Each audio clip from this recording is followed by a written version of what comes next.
Selamat datang ke sesi kupasan sumber kita. Kali ini kita nak tengok satu soalan yang agak hangat diperkatakan. Adakah kerajaan Madani pimpinan PM Anwar Ibrahim ni berpeluang cerah nak menang penggal kedua? Soalan besar tu. Ya, dan sumber kita kali ini pelbagai.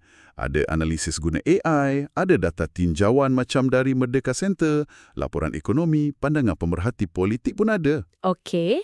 Jadi misi kita nak bongkar faktor-faktor utamalah yang boleh tolong atau mungkin halang kerajaan ni berdasarkan info yang anda kongsikan.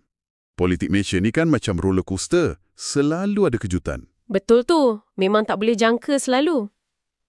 Okey, kalau kita mulakan dengan data, nampak macam ada sedikit harapan untuk kerajaan. Kadar kelulusan PM, dia naik kepada 55% pada Mei 2025. Naik dari 43% setahun sebelum tu. Oh, naik juga tu. Ya, dan Kerajaan Persekutuan pula 50% kelulusan pada Jun 2025. Ni data Merdeka Center lah. Orang kaitkan ni dengan persepsi kestabilan politik yang lebih baik. Sesuatu yang agak susah nak capai sebelum ni kan? Betul. Kestabilan tu penting. Dan juga langkah awal reformasi macam Akta Perkhidmatan Parlimen 2025 tu dihidupkan balik.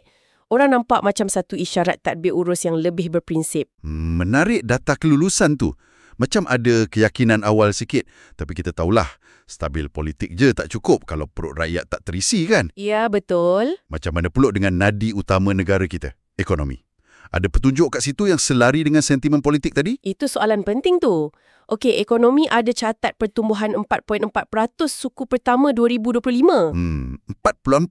Dorongan utama dari permintaan domestik sebahagiannya sebab gaji minimum naik ke RM1,700.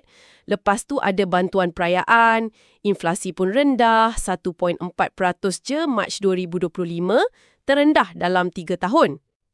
Okey, tu nampak positif. Di peringkat antarabangsa pula, sidang Kemuncak ASEAN 2025, lawatan pemimpin macam Presiden Xi Jinping, nampak macam berjaya gilap imej Malaysia. Ada pelaburan baru masuk juga. Cuma, ada ramalan pertumbuhan mungkin perlahan sikit untuk baki tahun ni. Mungkin sekitar 3.5 ke 4.5% kata RAM Holdings. Bank Dunia lagi rendah, 3.9% je. Sebab halangan perdagangan global.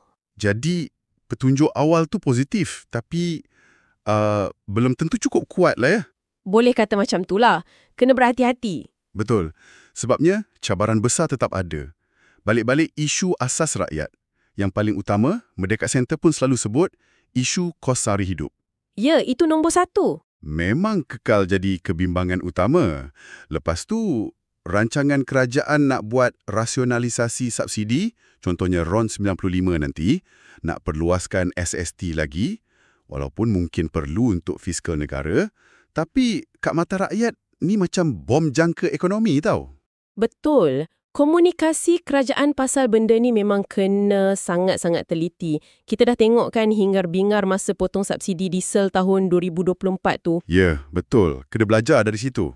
Dan jangan lupa juga pasal paradoks reformasi ni. PM Anwar kan naik dengan laungan reformasi. Tapi kelajuan pelaksanaannya tu ramai kritik kata perlahan. Macam siput kata sesetengah orang. Ada dengar juga tu. Mahkamah gugur, libatkan tokoh tertentu.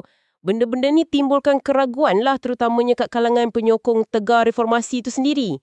Naratif pragmatism tanpa tujuan ni bahaya juga. Boleh buat pengundi yang angkat dia dulu tu lari. Satu lagi faktor kritikal, kestabilan gabungan tu sendirilah. Kerajaan Madani ni kan campuran banyak parti. Ada PH, BN, GPS, GRS, warisan. Masing-masing ada sejarah, ada kepentingan sendiri. Macam kenduri potluck politik lah kiranya. Lebih kurang macam tu. Terjalin sebab perlu. Bukan semestinya serasi sangat ideologi tu. Betul.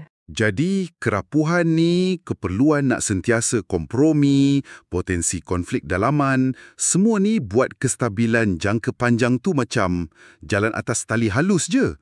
Terutamanya, nak menang sokongan Melayu yang lebih luas. Itu kekal cabaran besar untuk PH walaupun dah bersama BN. Dan kita tak boleh pandang rendah kat pembangkang. Perikatan Nasional, PN, bukan calang-calang. Diorang dah tunjuk kekuatan masa pilihan raya negeri sebelum ni. Dan diorang terus mainkan isu rasa tak puas hati rakyat, pasal ekonomi, pasal kelemahan kerajaan yang orang nampak. Strategi diorang jelas lah ya. Jelas, tonjolkan kelemahan Madani. Lagi-lagi isu berkaitan Melayu, Islam, kelajuan reformasi. Diorang sentiasa cari ruang nak serang. Jadi, kalau kita rumuskan semua sumber ni, apa kesimpulannya? Peluang penggal kedua tu? Nampak macam ada.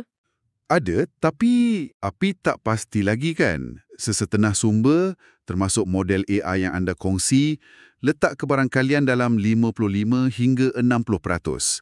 Tapi jauh lagi dari confirm. Betul. Banyak bergantung pada keupayaan kerajaan nak uruskan impak langkah ekonomi yang susah tu. Macam rasionalisasi subsidi, peluasan cukai. Lepas tu, kena tunjukkan kemajuan reformasi yang betul-betul rakyat rasa. Bukan atas kertas je. Kena jaga harmoni dalam gabungan parti yang macam-macam tu. Dan komunikasi kena efektif. Terutama pasal dasar yang mungkin tak popular mula-mula. Betul tu. Cabaran terbesar, saya ulang balik, tetap kos sara hidup. Dan persepsi pasal kelajuan dan kesungguhan agenda reformasi. Ni yang paling dekat dengan hati dan poket rakyat. Ya. Kejayaan juga bergantung pada sejauh mana PN boleh kekalkan atau tambah sokongan, terutamanya pengundi Melayu. Kenapa semua ni penting untuk anda yang mendengar? Sebab ia berkait rapat dengan kestabilan politik, ekonomi negara, hala tuju dasar yang efek poket anda, subsidi, cukai, kerja dan masa depan pembaharuan institusi kat Malaysia. Betul. Pilihan Raya Negeri Sabah hujung tahun 2025 ni mungkin boleh jadi penunjuk awal lah sikit sentimen pengundi sebelum PRU. Okey, sebagai renungan akhir untuk anda. Politik Malaysia ni memang selalu susah nak ramal. Ada yang panggil AI resistant sebab penuh dengan faktor luar jangka, personality, sentimen yang susah nak ukur. Betul, tak ada formula tetap. Jadi, mampukah kerajaan Madani harungi semua cabaran ni? Yakinkan majoriti pengundi untuk penggal kedua? Atau kitaran politik negara akan terus berulang macam carousel, tak berhenti? Itu hanya masa je lah yang boleh jawab.